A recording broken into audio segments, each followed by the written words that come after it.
राधिका बरसाने वारी की जय। राधे राधे। बैसाख मास स्नान का आरंभ 23 अप्रैल 2024 मंगलवार से होगा। 23 मई बैसाखी पूर्णिमा तक बैसाख स्नान किया जाएगा। कई जगहों पर बैसाख स्नान 24 अप्रैल से 23 मई तक किया जाएगा। आप अपनी सुविधा अनुसार 23 अप्रैल या 24 अप्रैल से बैसाख स्नान शुरू कर सकते हैं। उत्तरी भारत में हिंदू मास का आरंभ पूर्णिमा से पूर्णिमा तक माना जाता है, इसलिए वैष्णव जन 23 अप्रैल से ही अर्थात पूर्णिमा से ही बैसाख स्नान शुरू करते हैं। आज से मैं आपको बैसाख मास का महात्म्य सुनाने जा रही हूँ। आज मैं आपको बैसाख मास का पहला और दूसरा अध्याय सुनाऊंगी।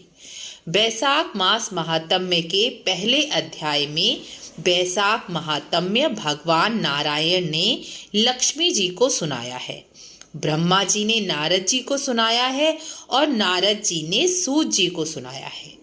सूत जी ने पृथ्वी पर 88,000 ऋषियों को नैमिषारण्य तीर्थ में बैसाख मास महात्म्य सुनाया है। अर्थात पहले अध्याय में कथा की भूमिका कही गई है। दूसरे अध्याय में बताया गया है कि बैसाख मास का क्या महत्व है, बैसाख मास क्यों बनाया गया, बैसाख स्नान करना क्यों आवश्यक है। नारद जी इस बारे में सूत जी को कहते हैं, वर्ष में 3 मास अर्थात कार्तिक, माघ और बैसाख पुण्यमयी मास कहे गए हैं, क्योंकि इनमें किया गया जप, तप, व्रत, दान अनंत गुना फलदायी होता है। लेकिन बैसाख मास की महिमा अनोखी कही गई है, क्योंकि इसमें किया गया स्नान, मंत्र, जप का पुण्य कभी निष्फल नहीं होता। और मास में किए गए स्नान, मंत्र, जप से मनुष्य स्वर्गलोक तो पहुंच जाता है, लेकिन स्वर्गलोक से वापस भी आ जाता है। लेकिन बैसाख स्नान करने वाला मनुष्य कभी भी स्वर्ग से नहीं लौटता, अर्थात वह मुक्ति को प्राप्त होता है। पृथ्वी पर कई मनुष्य कार्तिक और माघ का स्नान ऋतु अनुकूल नहीं होने के कारण नहीं करते। जैसे ठंड के कारण कई लोग कार्तिक और माघ का स्नान नहीं कर पाते। तब इस बात का विचार करके भगवान नारायण ने मनुष्य के कल्याण के लिए बैसाख मास का निर्माण किया। इसमें किया गया स्नान, व्रत, जप ऋतु अनुकूल है, अर्थात आसानी से मनुष्य इस ऋतु में स्नान कर सकता है। भगवान विष्णु ने मनुष्यों के पापों के नाश के लिए, मनुष्य के उद्धार और कल्याण के लिए बसंत ऋतु बनाई, जो बैसाख मास में आती है। बैसाख मास भगवान का प्रिय मास है, इसलिए इसी मास को भगवान ने अपना नाम दिया। बैसाख मास को माधव मास भी कहा जाता है, इसलिए इस मास में मधुसूदन की पूजा होती है। ऋतु अनुकूल होने के कारण सभी मनुष्य इस मास में स्नान, मंत्र, जप, व्रत करके अपना कल्याण कर सकें, इसलिए भगवान ने बैसाख मास की रचना की।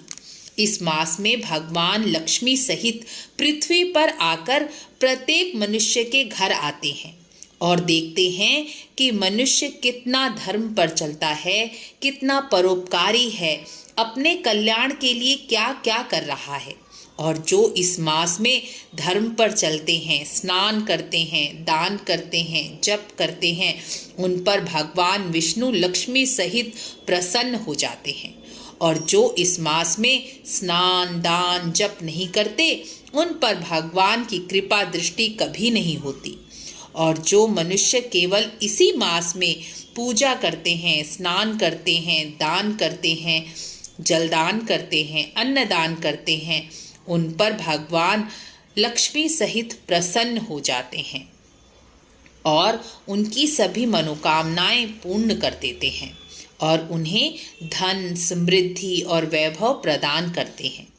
इस मास में भगवान सब मनुष्यों की परीक्षा भी करते हैं।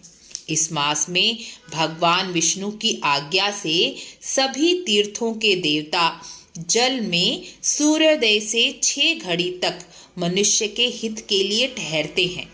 लेकिन इस समय तक भी जो मनुष्य बैसाख स्नान नहीं करता उन्हें श्राप देकर चले जाते हैं। इसलिए प्रत्येक मनुष्य को बैसाख स्नान करना बहुत आवश्यक माना गया है। यह ऋतु अनुकूल भी है। जॉब पर जाने वाले मनुष्य तो आसानी से बैसाख स्नान अवश्य ही कर सकते हैं।